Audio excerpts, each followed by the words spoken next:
What's up? What's up, Brian? How you doing, man? Good, Jeremy. How you doing, bro? Good. So year two, what changes for you for spring ball? Imagine, you're still teaching a lot of basics, but yeah, how much more groundwork do you have? How much more can you build on? I'm definitely at a different point this time this year. Having gone through a full calendar year of work and getting to know the roster, getting to know the staff. Building off of what we were doing toward the end of the year. Last season. And so it's been good to have more of review than new install. Obviously tweaking things that we feel will be advantageous for us and fixing some issues that were presented during the course of the year. But for instance, we had a group install today for our base package.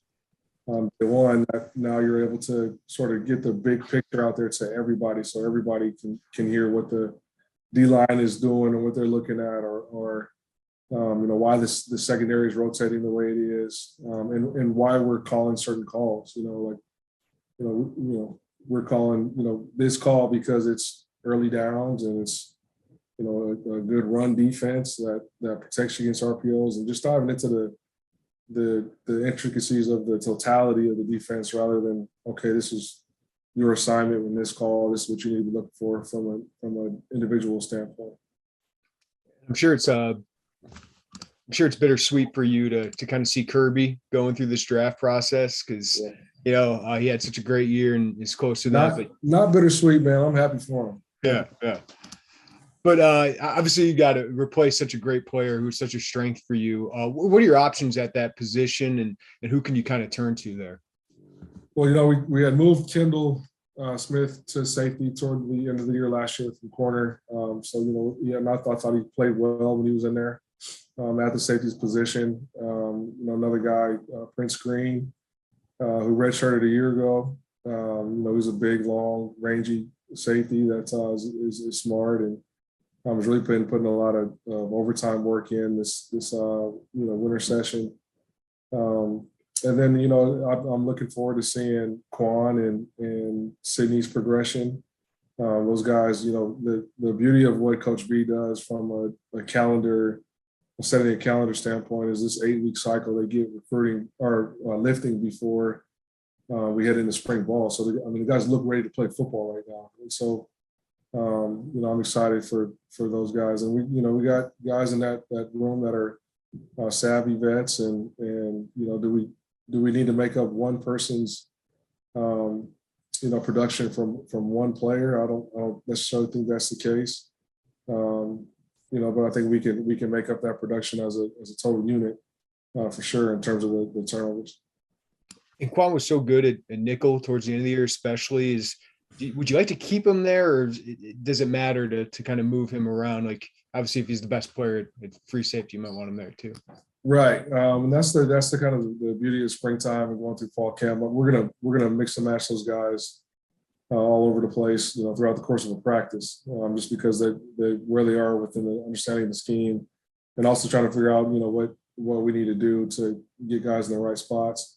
Quan he was great at covering the slot. I think he was one of the more underappreciated guys, just because you don't see his production as much. If the guy's not throwing the ball to the slot receiver, that counts as a win for Quan a year ago, but that doesn't get marked down on the stat sheet. You know what I mean? So, but he looks physically more mature. He's up to, I think he said he weighed 198 pounds today, and he looks the part. And so I'm excited to be able to move him around a little bit.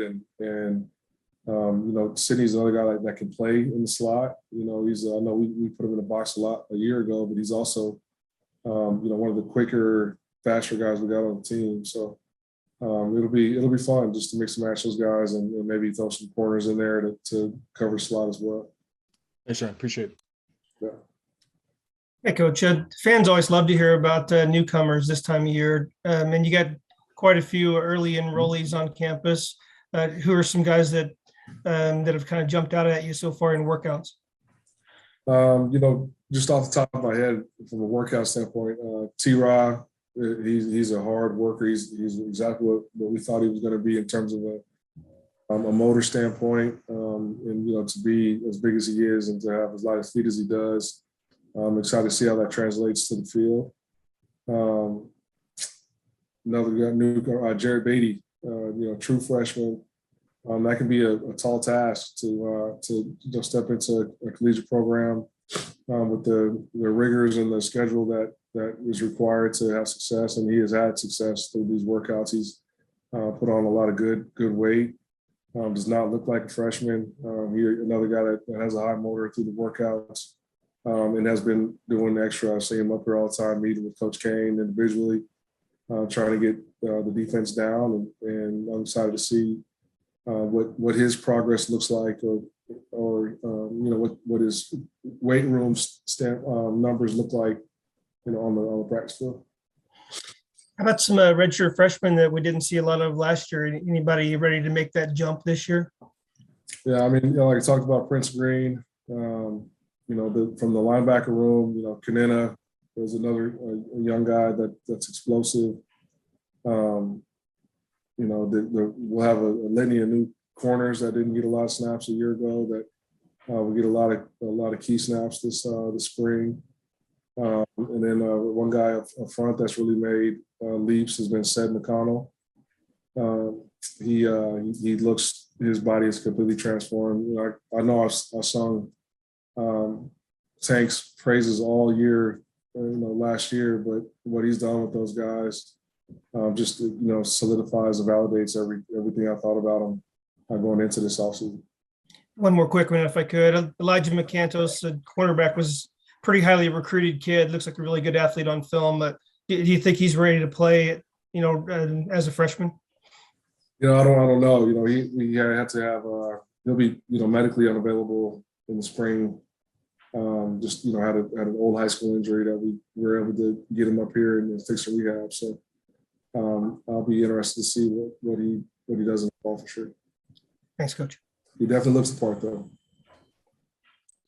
Hey, what's up, Ryan? How are you, man? What's up, Joey? Hey, I'm curious about the outside linebacker spot, losing two stalwarts there, and we know Alec has sat out. And what are your impressions of what you have there? And I know obviously Gabe coming in the summer will add to it. But what do you like spring ball? I'm excited about that group. It's got a chance to be deep if everybody sort of lives up to their potential or what we feel is their potential. Zeke Holmes and Seth Coleman, both played a little bit last year at those spots, and have taken on more of a leadership role, just the way they carry themselves, the way they work out, the way they look, the way they answer questions. And then, you got DJ Johnson, who played a little bit last year, and Jared Beatty, coming in this spring will be awesome. And then Gabe Akis is just from what we've seen, he definitely looks the part.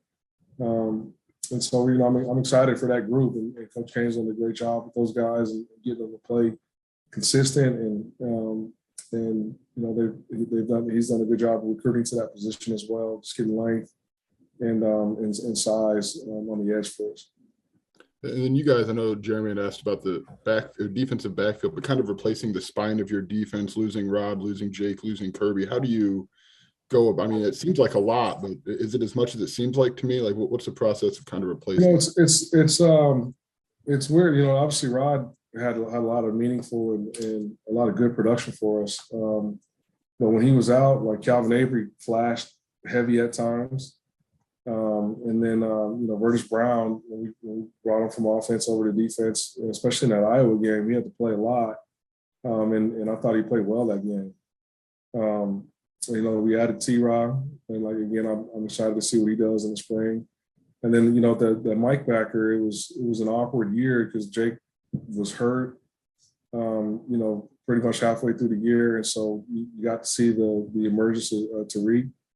And he played lights out. So, it doesn't feel like – it feels like you have a veteran there that's played well and has got a lot of experience. And then, we just talked about Kirby and obviously the amount of turnovers that he was able to gain for us was huge. But I just think we need to if we have another guy get 5 picks, I'll be happy as heck. But it, it just doesn't happen every year. You know what I mean? But if we can spread those out amongst the group and get more, I think we can get more turnovers this year than we did last year. Just being another year in the system and understanding what we're trying to do conceptually, and just having another year of football IQ and getting those football one-on-one lessons from Coach B. So obviously we're going to miss a lot of those guys, but that shouldn't deter us from getting to where we need to be defensively. And then the experience Taz got last year, does that help with, as a potential person to slide in there and replace Tony opposite of Devin? Absolutely. You can't teach experience, so anytime you can get those young guys on the field and get meaningful in-game snaps, it's huge. Just to calm them down, to get them comfortable, to slow the game down for them. I'm expecting him to make a big jump. Year 1 to year 2, those are huge, usually huge jumps for guys in this game.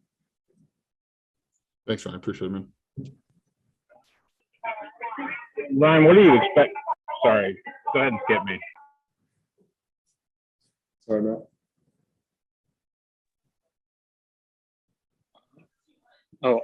Sorry, Ryan, can you hear me? Yes, sir. How you doing? Gotcha. Hi, I'm Andy I'm going to be the new writer from Decatur. Nice to meet you. I guess just kind of start this time around in spring, kind of having your second year, does that kind of create a different starting point with all the guys? And if so, does that kind of allow you to do differently this time around? I'm sorry, Andy, I didn't get the second part of that question. Oh, no, it's good. I guess this being kind of your second go around with a lot of these guys in the spring, does that kind of change the starting point for you guys this spring? And what does that kind of allow you guys to do differently to spring camp than last year? Yeah. One, welcome, Andy, to the team here. But there's definitely a different starting point. But at the same time, you still got to start from day one install. Now that day one install looks a little bit different this spring than it did last year, just because I feel like we've got a better understanding of who we are from an identity standpoint. And like I said, it just allows you to dive deeper into the totality of the defense and getting everybody sort of aware of the whys from a unit standpoint of why we're doing things. And then, hopefully what that looks like is we'll be able to move on to different installs at a faster pace than we did a year ago. And so you can start getting to more of your situational defenses and growing some third down packages or red zone goal line packages as well. Hey, Coach, this is Kendrick. Can you tell us how Shimon Cooper's looked early in workouts? He was a highly touted kid coming out of high school. How has he looked so far in workouts? Hey, Kendrick, how you doing, man? Shimon he's a guy that's going to be consistently showing up to work every day and giving it everything he's got. He's, pound for pound, he might be one of the stronger guys we have he is one of the stronger guys we have on defense. And so it's just, for him, the spring is going to be huge on taking advantage of the reps and competing to try to gain and solidify a spot. Brian, let's try this again. Apologize, but what are you problem. expecting out of Calvin Hart, and how maybe you can slowly work him back in after an injury like that? Yeah, I don't even think we need to slowly work him back in, man. He attacked the rehab process. He's been cleared by the docs, and obviously they know, in spring you don't want to rush a guy back, especially a guy that has the potential that he has. So CJ has been doing great. I'm excited I know he's excited to get back on the field. Obviously, we'll be smart with him, especially early, but he's got the green light to go, and this offseason he has. And I wanted to ask you, you kind of mentioned the nose, the depth you have at nose, but specifically with Burgess and Calvin, just can you foresee them playing it with the weight that they're at right now at the nose, or is that a work in progress still as you work through spring ball and then maybe through fall camp? I think for everybody, like the weights are always a work in progress. You can always go one way or the other if you're not paying attention to it. Obviously for those guys, they've got to have good weight on them. They've got to be able to play, multiple snaps and at an effective rate. I mean, it's the nose guard, right? Like you're standing right in front of the center every snap. So they understand how important that is, and they've been doing a great job with Tank and his crew, and with Jade and her crew with the nutrition department. So we expect those guys to be pros and act like pros and be ready to go when the time comes. Ryan, I had a quick another personnel question. Cornerbacks, you had all those freshmen come in, and they seem like they all bring a little bit of talent. So we haven't seen most of them. So what does each of them kind of bring to the group, and what are you hoping to see out of them this spring? Yeah, I mean, they know, from day one, our first meeting, I kind of had all those guys stand up and say, listen, this defense is counting on you guys to pick up where we left off, and somebody's got to step up into that starting role, that leadership role, and be able to make plays for us. So I'm expecting them to do just that. They understand the defense. They're all of them are smart kids and work hard. So it'll be interesting. I'm excited to see the competition there and to see where that group goes and what that means for us defensively. I know you didn't recruit them, but what do you make of the talent of that group? And did anyone catch your attention last year? I know Tyler and Daniel travel with you guys. Yeah, like Tyler and Daniel traveled. DD, when he was available, you can tell he's a smart, headsy player. All of them have really good ball skills. They can all run. And all are good kids. Like I said, from a character standpoint, and they're all tight with each other too. So, like I said, the competition is going to be fun. Thanks, Ryan. Yep. Ryan, I want to go back to when you first met Keith and Johnny a year ago, and just maybe how far those two have come over the course of that year. They feel like they could be kind of pillars for what you guys want to do defensively. Yeah, they're going to have to be pillars for us, and they have been, through this winter workouts. I just think from a maturity standpoint, both of them have grown. They seem more comfortable, just in their own skin and more confident. Obviously, just the natural progression of becoming a man and getting a year older from a maturity standpoint helps. But I think also the fruits of their labor on the field, and the success they had at times on the field sort of breeds confidence, allows for confidence. And so that confidence and that play's got to be huge for us. It's got to be infectious for us, from a defensive standpoint, and hopefully that helps put us in position to be in the win column. And then one silly question for clarity: is Shimon inside or outside linebacker? He's playing inside right now. Okay, thank you. One more quick one, Ryan. You lost some of your top edge rushers, Isaiah Gay and Owen Carney. How do you feel about the outside linebacker position heading into spring ball? And are you looking for somebody to step up and fill those shoes? Yeah, like I said earlier, obviously those two guys played the majority of snaps, but Seth Coleman and Zeke Holmes, they played some meaningful snaps a year ago, and they look comfortable. They look like leaders. They look like starters coming into spring ball. And then behind those guys, we've got DJ Johnson, who's extremely athletic, and played a little bit a year ago. And then we got the Jared Beatty, who came in at semester, who's done a terrific job and looks like a collegiate athlete right now. And then we got Gabe Akis and coming in the fall, we'll count on, and also Alec Bryan, who sat, from a transfer standpoint last year. That he kind of reminds you of Owen Carney, just the way he's built. And so the spring will be huge for him, but I'm confident in that group, and I think we might be deeper than we probably were a year ago in that room. Thank you. Ryan, Tank was pretty glowing about Prince Green in the winter conditioning and the mat drills kind of thing. Is that somebody you're excited about in your room? And how do you feel like that may translate to the field come spring and maybe fall camp?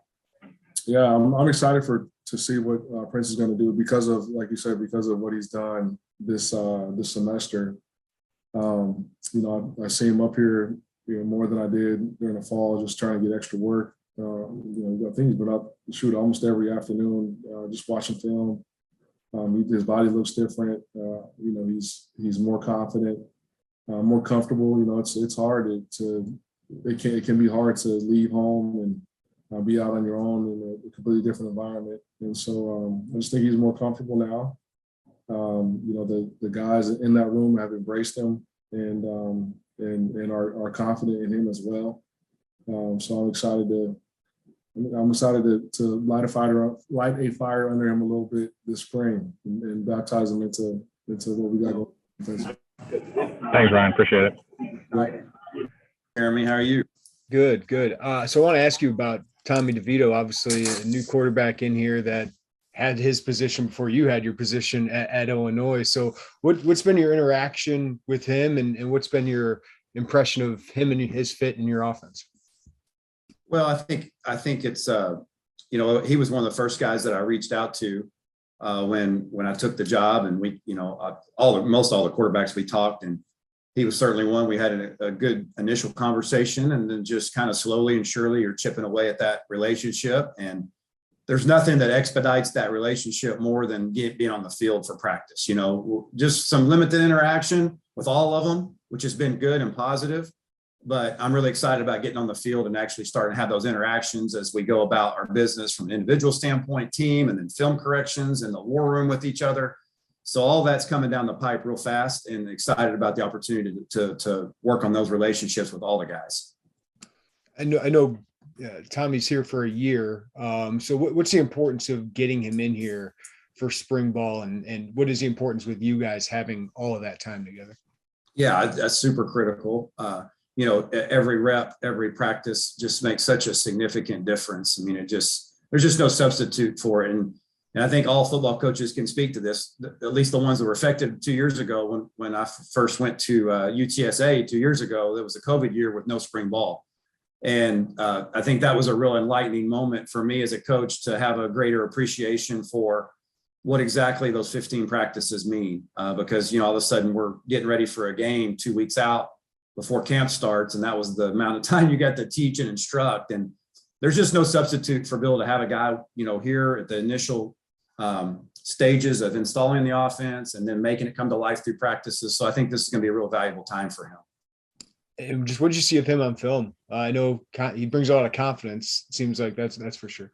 Yeah. And I think I know it is. It's authentic, and I think that's important for it to be organic. I think that's just kind of how Tommy carries himself. And I think he should be, confident in his abilities. And he's played a lot of football over the last several years and has made a lot of good plays. And I think that's certainly going to show and it has shown in the way he goes about his business and meetings. And again, like I said, all this is, meeting room stuff is great. And, mat drills, that's really good. It's all important stuff.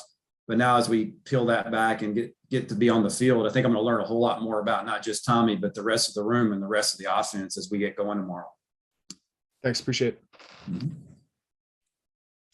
Hi, Coach. Coach Bielema is kind of starting from scratch with the offense after year one. A new coordinator, new offense, new scheme.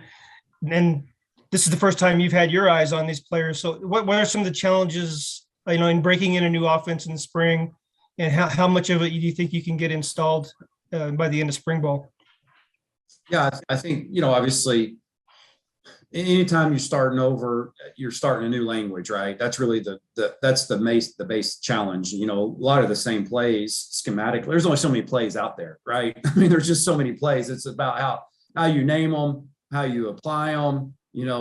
For us, certainly maybe even the pace is something that's going to be unique and different. So just in general, those are just some of the initial thoughts I have about some of the challenges, right? So it's a new terminology.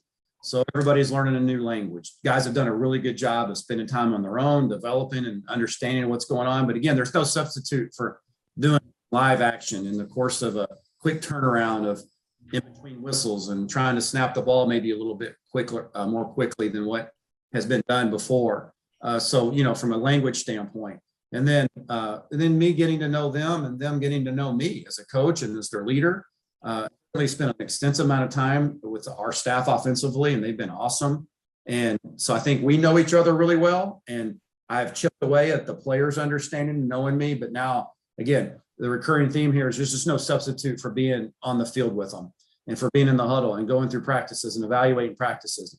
And so it will be a new day for us. As far as the percentage about where, what my goal is to install when we leave, I don't know if I have an exact figure or formula for that. I think each year and each season is different. Obviously, being new, I want to go at an aggressive pace, but I don't want to go at such a pace. And I'm talking about the install here, right? I'm not talking about in between, huddles or whatever in between the whistle. But I want to go at a pace that challenges our players, but it doesn't handcuff our players. And so that's kind of my mentality going into this. Is the first week we kind of did one install for the whole first 3 days. It's kind of an aggressive install, but Thursday will be a little bit better than Tuesday, and Saturday hopefully will be a little bit better than Thursday. And so that's the mindset coming into it. Thank you. Appreciate it. Good, Doug. Hey, Barry, good to see you again. I'm curious, offensive line. I mean, it seems like you have a lot of guys who can maybe play in a few different spots. How do you go about sorting that out here in these spring ball practices? Well, I think you have patience. I think that's a good question, Joey. Not that the other questions have been good. Those have been good too, guys. Sorry. But I think it's patience. It's a shell game a little bit, and I think we have some flexibility with the guys that we have athletically, watching them during mat drills and watching some of the stuff that they did last year, and the new faces that are here with us. So we have an interesting group from that standpoint. And so I think it's just the mindset. And this is really true for just generally speaking, offensively and football in general. But this is a marathon. It's not a sprint. And that's a little bit self-talk for me as a coach, as offensive coordinator, because, you want to do everything in one day. You want to get everything solidified and you want to get it taught and be perfect the first day. And you want to have your lineups short up. And so you can get some unison and, unity as far as playing and chemistry up front. It's just not going to happen. We got a starting point, and then through repetitions, through, evaluations, through competition, hopefully at the end of the 15 days, we'll have a really good feel of how that's all going to sort out. But the beginning, I think the theme beginning wise is just some flexibility of guys being able to move from, guard to tackle and tackle to guard and just finding our right lineup for our best five. The wide receiver wise, what have you learned kind of about those guys in the time that you've been in Champaign? Well, I think I've started to learn their personalities and who they are a little bit, and seeing their movement skills and obviously watching some of the film from last year. So I think I've got a pretty good feel for who they are. But I think it's important to note, so whether you're a guy that has, played for 3 years here or, 5 years, and Palcho's case, I don't know how many years that'd be, quite a few years, no years. Listen, this is all, there's obviously a pecking order, and there's got to be a starting point based on, what we just feel like is the best decision for us starting day one. But it's to a large degree, from my perspective, it's a clean slate, and that's not neither good nor bad. It's just, it is what it is, right? So I'm anxious to watch these guys compete and develop each day, and because they have really shown from top to bottom, position across position, they've really shown a real hunger to learn and to get a hold of this offense from a terminology. There's just constantly guys up here on their own asking for some, more time to help, learn a nugget here, a nugget two about the offense. And so just from particular, from a wideout standpoint, Isaiah, the way he moves, and Casey Strong, and Compete, and Pat, and, Kamari, and Brian Hightower, and Miles Scott, and I could go on and on about when you start naming names. I think that can be dangerous. At this point in the season, without even going through a practice. And so I'm excited to see all the young guys, Sean and Ian, on and on. So what have I learned about the receivers is probably about the same amount that I've learned about the other positions, about kind of who they are, what their movement skills are. And now we'll go watch them play football. Thanks, Barry. Appreciate it. Barry, I asked this based off of your, experience at the college level, but what do you like about your tight end room? And do you foresee a scenario in which you could go to multiple tight end scenarios even coming out of the spring with somebody being able to play with Luke on a consistent basis? Well, I mean, I think, you know, from a tight end standpoint, you know, I think overall we've got some athletic bodies there. There's no doubt that we do. We've got a good mix of older and younger guys. I'm excited to see some of the younger guys mixed in with some of the older ones. It's my goal. I mean, my desire for us to be able to leave the spring and be able to get in multiple tight end sets. You know, we plan on being on multiple tight end sets the first week for sure, even the first day. So just from a philosophical standpoint, that's going to be something important to us offensively to be able to do that. And what that means from, you know, from the season standpoint, I don't know. We're going to determine that out of the post spring. But so I like the athleticism. I like the body types. I'm anxious to see them, run routes and catch the ball in our passing offense, and to see that come to fruition a little bit. And but I'm just excited about working with them in general. And yeah, my vision is for us to use multiple tight end sets. Do you foresee a scenario kind of like Coach Bielema told us that that you'll have a more hands-on approach, being one coach down, specifically at that position during the spring? Yeah, I think so. Just I think that'll happen kind of organically. It kind of happens the way I coach anyway.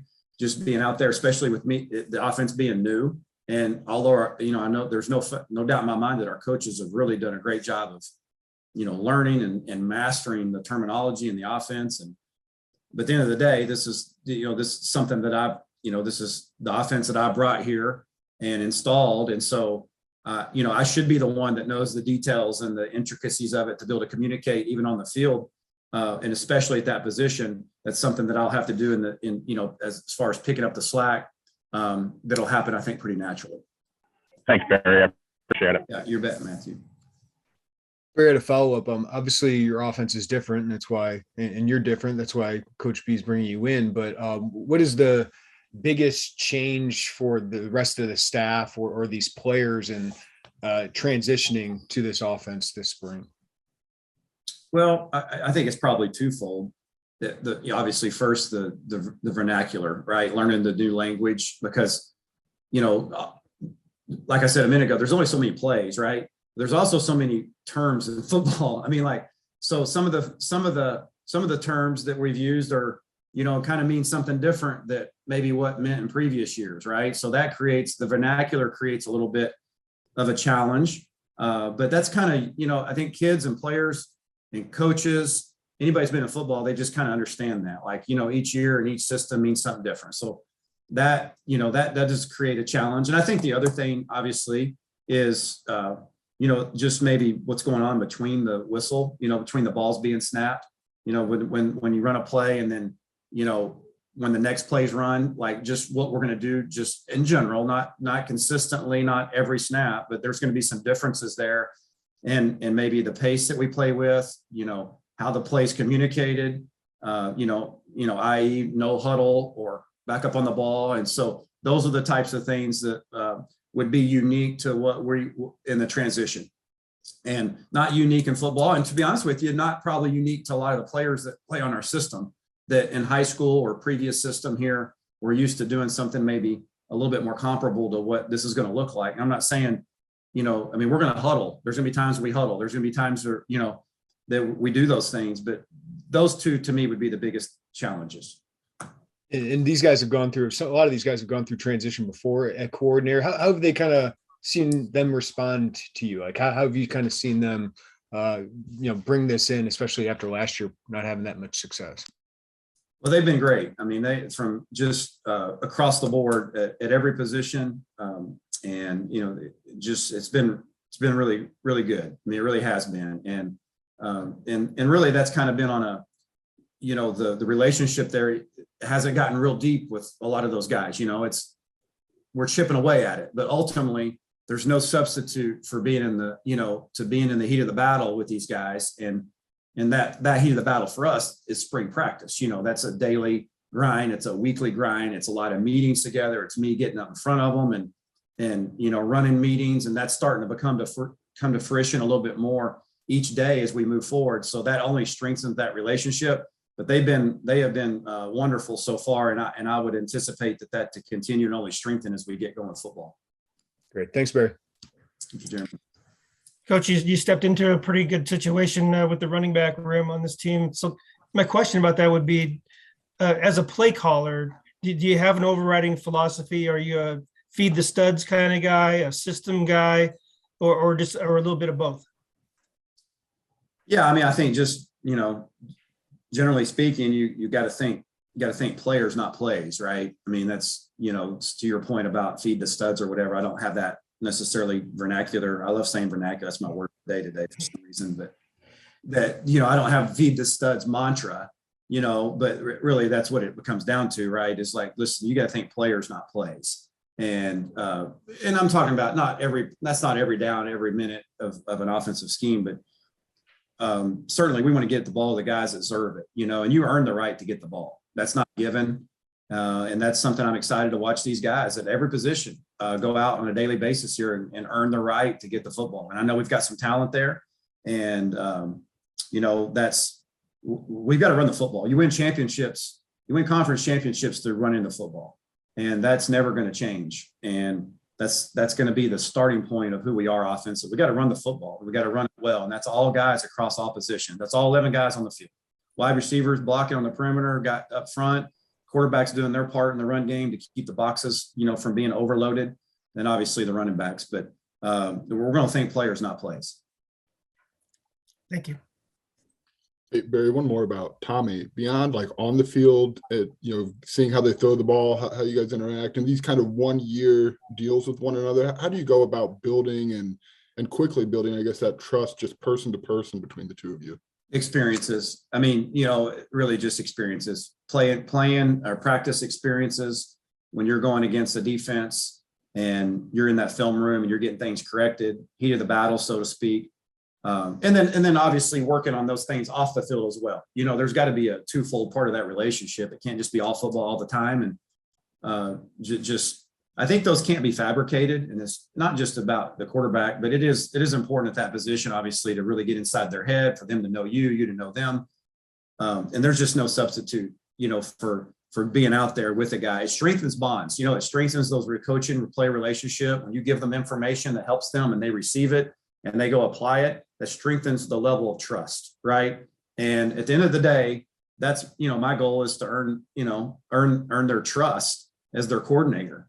And I have a responsibility to do that. And the way you do that is you just be truthful over the course of time. That's really what trust is. It's just truth over the course of time. And if I can continue to instill enough truth in them and the way I coach them and the way I approach them, then ultimately that ends up being you earning trust in life that way. Thank you, Barry. I appreciate it.